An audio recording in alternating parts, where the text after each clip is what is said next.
tunatangaziwa kuchukua kadi. Manake tuko kadi, wewe uko kadi, mimi niko kadi. Sote tunaangalia ubali ni jinsi gani tutaweza kufanya mabadiliko na kuleta mabadiliko katika uchaguzi ujao. Manake kila mmoja anataka kufanya mabadiliko hayo.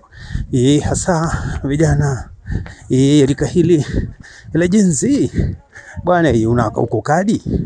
Maana kuna wengi wanaangalia distance, wanasema sasa bwana, kutoka hapa nitakuwa nikienda sehemu gani kupiga kura. IEBC hajaweza kueleza kinagaubaga tunapata kura wapi, maeneo ya ward. Maana tunataka tuambiwe wadi yetu iko wapi. Hebu angalia wadi yako iko wapi, na pia tuangalizane na IEBC iweze kutueleza kabisa kwamba IEBC iweze kutupatia picture, taswira kamili ya kule ambako tunaenda kuchukua kadi za kura, tunakujiregister wapi.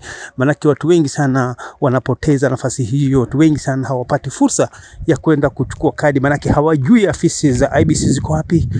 Wale ambao wako katika mitaa mbalimbali hawajui IEBC iko wapi, na hiyo basi ni jambo ambalo litaleta tofauti kubwa sana katika namba ambayo ama idadi ambayo tungependa kuona kwamba wameweza kusajiliwa. Kwa hiyo ninatoa wito hapa kwamba hebu tufanye tu cha kutafuta ukiwa katika maeneo yako, angalia ni nani ataweza kukusaidia kufika katika maeneo hayo ili kuweza kupata kujisajili na kupata kadi, kwamba sote tuko kadi. Na kwa maana tuko kadi ili ya kwamba tuweze kufanya mabadiliko.